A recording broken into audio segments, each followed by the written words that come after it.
وكل الدراسات الكبيرة والعظيمة في مجال اتحاد الكورة وهنا أبو ريدة وهذه المجموعة من البشر والمسؤولين اللي بيقودوا كرة القدم المصرية. مع دكتوراه حقيقي وتاريخ، وحافظ كويس جدا طريقتهم في زرع المشاكل والهروب منها وتصديرها. القصة بتاعت الكابتن حلمي طولان امبارح دي قصة ممكن تتقال في الحواديت، تتقال في ألف ليلة وليلة، لكن تتقال في العلن وفي الميديا وعلى الرأي العام. ونطلب من الرابطة ومن عالم كرة القدم العمل على قسم المسابقة الدوري وانهيار مسابقة الدوري لاجل البطولة العربية. ده هزار. ليه هزار؟ ليه بقول لكم الاول معايا دكتوراه؟ لانه اندفع او دفع الكابتن حلمي طولان اللي يطلع يتكلم ماليش دعوه، والرابطه بوظ المنتخب التاني، واحنا عندنا كاس عرب وهم اللي عاملين فينا كده ومبوظين الدنيا ومش عايزين ياجلوا ماتشات الدوري وفرقه وماتشات بيراميدز، وطلبنا وقدمنا لهم برنامج، ورغم ان احنا قدمنا برنامج ما عملوش حسابنا وما شالوش. كل الكلام ده اللي قاله الكابتن حلمي طولان لا دخل للرابطه دي. اولا ده شغل اتحاد كوره. الرابطه بتعمل الدوري، وقبل ما بتيجي تعمل قرعه الدوري بتقول لاتحاد الكوره، اتحاد الكوره تعالى سيادتك منتخباتك ايه؟ قالوا لهم عندكم تصفيات افريقيا منتخب اول، عندنا تصفيات كاس عالم منتخب اول، وعندنا كاس افريقيه في يناير او في النص الثاني من ديسمبر لنص يناير. حاضر تمام.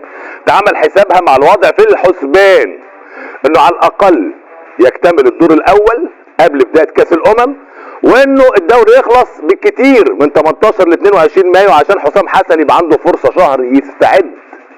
خد بالك كاس العالم للكبار هيتلعب في الفتره من 11 يونيو يبدا، فيبقى عنده على الاقل 20 يوم حسام حسن قبل كاس العالم في امريكا، فلازم الدوري يخلص من 18 ل 22 مايو. انما ايه يعني حسام حسن ما يتمرنش يعني؟ فهو انت لما ترحل ماتشات الدوري اللي كابتن حلمي طولان عايز يأجلها دي مش معناه انك هترحل الدوري في اخره اسبوعين ثلاثه.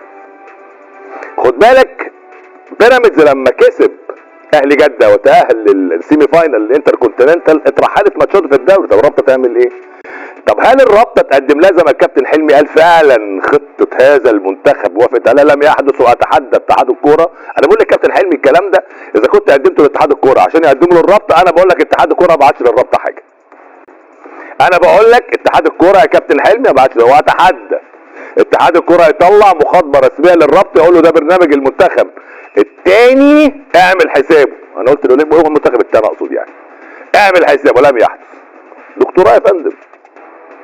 فدفع حلمي طولان يتكلم في الراي العام ويطرح الازمه. ان اتحلت الازمه يبقى اتحلت بايه؟ بالنقاش اللي تم في الخفاء والتليفونات اللي بين الكابتن او المهندس هنا أبو ريدة وبين احمد دياب، فاتحاد الكوره يبقى اللي حل.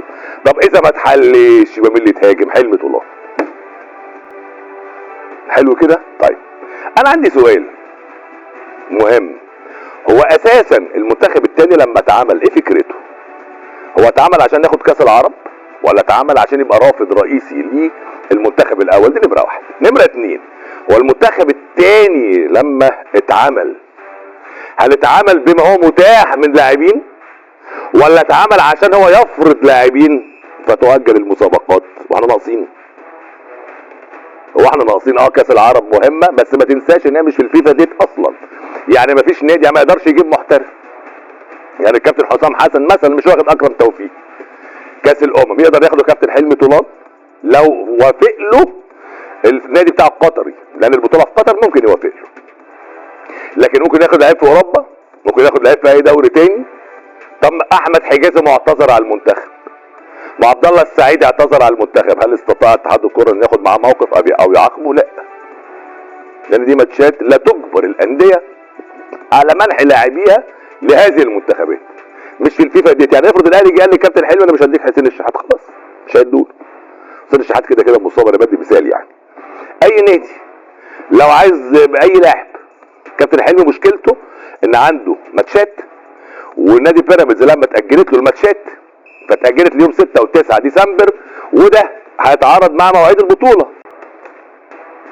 دي قضايا يا جماعه لا يجب انها تصار على الراي العام اصلا، ونبان ان في تخصيص. يعني مفيش ملاعب. يعني ايه مفيش ملاعب؟ ده لسه النهارده الاتحاد الكوره بعت ولا امبارح للاستاد يقول له احنا عايزين ملاعب، وعندنا ماتشات وديه، احجزوا لنا استاد القاهره.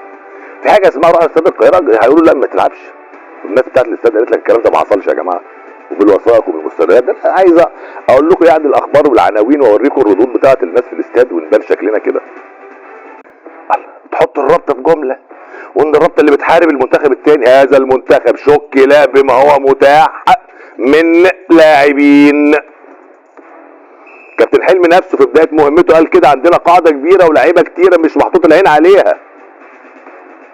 خد بالك، واحنا دلوقتي بقت لعيبه بيراميدز قايم على المنتخب الثاني، يعني قطه والشناوي واحمد سامي والناس دي وكريم حافظ، هي دي اللي قايمه على المنتخب الثاني، من غيرهم يقع المنتخب الثاني. خلاص؟ يعني نضبط سيراميكا كليوباترا ونضب المصري ونضبط باقي الانديه. منتخب مصر الأول، منتخب حسام وإبراهيم، هو منتخب النادي الأهلي والمحترفين. والنادي الأهلي هو اللي في آخر 6 سنوات فايز ببطولة إفريقيا، دوري أبطال إفريقيا 4 مرات، ومشارك بصفة مستديمة في بطولات الفيفا. وقع في سنة زي ما وقع قبل كده برضو في سنة 22 وأخذ البطولة الوداد. السنة دي أخذها بيراميدس، وبالتالي هو اللي بيشارك في بطولات الفيفا. المنتخب الثاني اسمه منتخب المحليين، يعني المفروض عنده كل اللعابة، لعيبة النادي الأهلي اللي بره المنتخب الأول ولعيبة باقي الفرق. لكن طبعا بما إن بيراميدس هو اللي أخذ مكان الأهلي الموسم ده، فالمنتخب الثاني اعتمد بشكل كبير على لعيبة بيراميدس بجانب باقي لعيبة النادي الأهلي اللي مش موجودة في المنتخب الأول. ولكن ده مش صح إذا تعارض جدول المنتخب الثاني مع مباريات الفرق. عنده لعيبة سيراميكا، عنده لعيبة المصري، عنده لعيبة وادي دجلة، عنده لعيبة من باقي فرق الدوري، يأخذ منهم اللي هو عزه. إيه المشكلة يعني؟ يأخذ المحترفين مزدوجي الجنسية اللي لا بيلعبوا في الأهلي ولا بيراميدس ولا بينضموا للمنتخب الأول. لكن إحنا كل واحد بيدور على مصلحته. حلمي طولان عايز يروح يقول إنه مدرب كبير، ما يقلش عن الجوهري وحسن شحاتة ولا حسام حسن ولا مدربي النادي الأهلي، وبالتالي عايز يأخذ لعيبة من فريق بطل، بغض النظر عن الهدف الحقيقي وراء وجود المنتخب الثاني أساسا. هذا مجرد رأي، ومش معنى كدم إن كل حاجة تانية سواء في الأهلي أو في غير الأهلي ماشية صح، هو بس رأي محدود للواقعة دي.